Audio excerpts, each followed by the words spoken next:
So today I'm going to talk about some of the biggest money mistake we make. Biggest, because I am a victim from the word go. These are very common mistakes people make, but they never realize that these mistakes cost them so much, so much. The first mistake that I am a victim in, and many of you who are watching me, probably you are experiencing that, is not investing. Especially young people still see that, they are very young, they can enjoy life and all that. Time goes so fast that by the time you realize you want to invest, you don't even have the energy to innovate anymore. You don't even have the skills, and so a lot of people start investing when they're much older into their careers or something like that. So that's a common mistake. As a young person, as a mid-age person, we all need to start investing. And I know many will tell me, I don't earn so much money. How do I start investing? That's the same thing I was saying, that's the same thing. But what you can do is that you can just start by saving, having even just an account that is indicated this is an investment account, and put in $10, just $10 a month. The moment you start putting in an investment account, your mind will start running into, will start doing like, what can I invest with $10? What can I invest with $100 a month? It will start thinking of various ways to, make more money, to have, so just start by just go and open an investment free account. Don't go for those charges, the one that you're charged certain amount. Just go for a free account, or you can do it at home. Just discipline yourself and say certain amount of money will go towards my savings, my savings that will go towards my investment. So start investing early. That's a common mistake that many of us go through. I'm personally going through that, and I'm working towards that. Okay.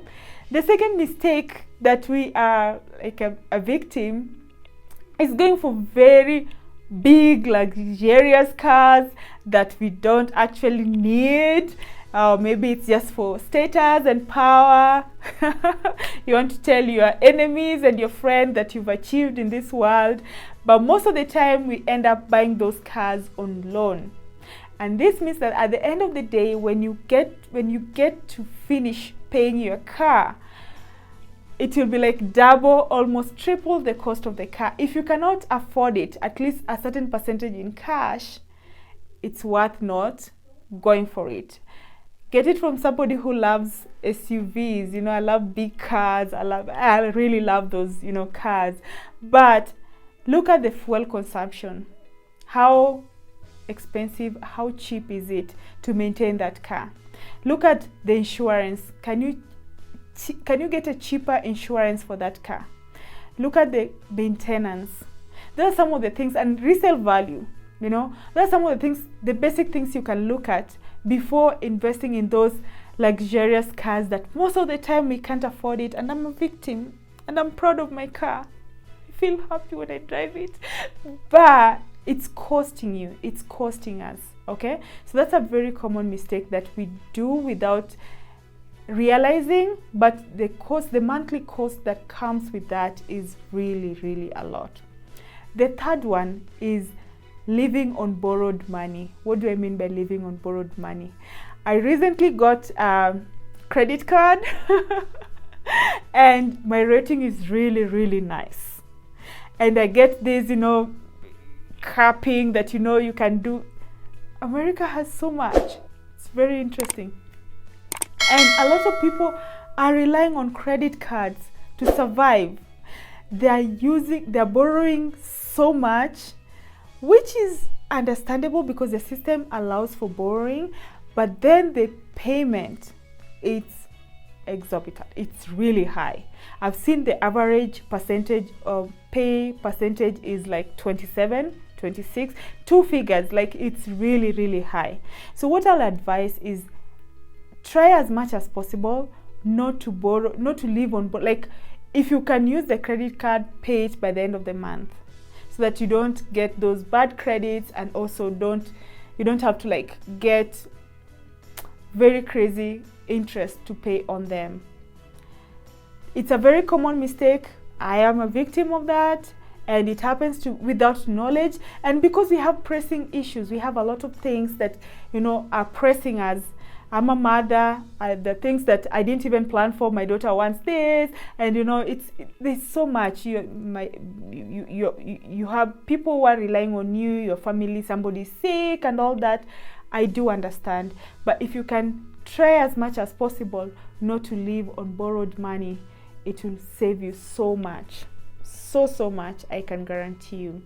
The fourth habit that we are very common is never ending payments. You have, and this is tied to the various, you know, going to expensive gym subscriptions. You go to expensive, I've talked about luxurious cars that you have to pay for every month. You have these things that you have to pay for every month that are not as necessary. If you really don't need them, please cut them, because they're costing you so much. They're messing your money, your investment and your money habit, and they're making you poorer. Please watch the video that I'd done about, you know, something almost similar to this. The other habit, habit number 5, is living paycheck to paycheck. This is a very common thing. Very common thing. Because of the economic crunch, because of the economic crisis, and people are not getting jobs, and we have a lot of people depending on us, and depending, you know, so we tend to have so much to pay that even your salary cannot, you know, accommodate even a coin to save. So a lot of people tend to live paycheck to paycheck. So the first thing I stated is that you have to first understand that you need to invest. When you can invest, at least some of the things you can take care of on the side. I know you can also do something like a side hustle. So just try as much as possible not to live paycheck to paycheck, because if anything happens, then the world will come crashing, unfortunately. I'm talking as somebody who's living who has lived and working towards not living paycheck to paycheck. I'm looking at various programs, various investment opportunities, I'm exploring options that will enable me to have at least, they say you should have at least 3 months of savings, which is very difficult. Being realistic, very difficult, but you can start by just 1 week, 2 weeks, and move forward with that. Again, this is an encouragement. I'm a victim in that. Try as much as possible not to live paycheck to paycheck. Okay? Number 6, common mistakes is not having a plan.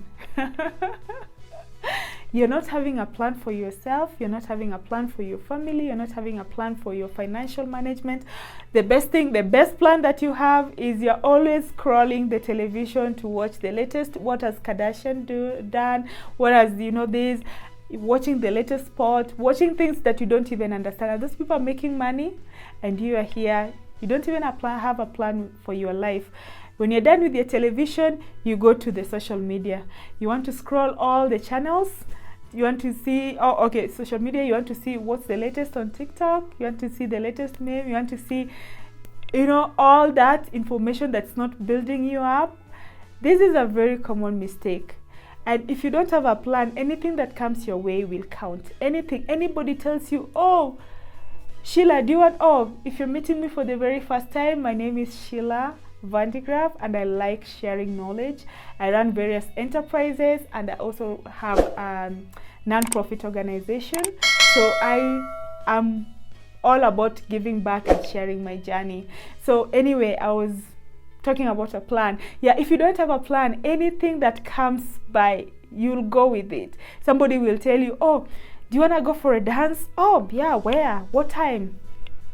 Oh, do you want us to go for a trip? Oh, when? Where?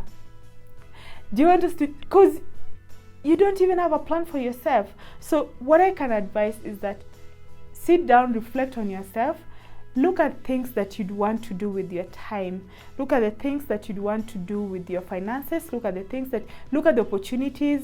make a plan, and I guarantee you the moment you'll have a plan, what I do for myself is I have a vision board. So I look at that vision board and it gives me a clear plan of where I want to see myself. If you can look at my vision board, you'll tell me that I'm crazy, and I like it because I'm crazy. But it's giving me a direction of where I want to see myself. It's giving me that strength and energy to keep on pushing even if things are tough, things are not working out, because I have a plan. I want to see myself somewhere after some particular period of time. So take your time and just look through what plans, what will be the best to do, and encourage yourself. It's not easy. These money mistake habits that we have, it's very common even to those most disciplined people. So I know the current financial situation is not easy. It's difficult, but we have to try as much as possible, because when it comes, it will not understand what your situation was or is. It will just crush you, unfortunately. So mine is just to share. So if you like this content, please take a second and subscribe to my channel. This is my second channel. I run another channel that talks about education, scholarship, and all that. Thank you so much and have a lovely time. Be blessed.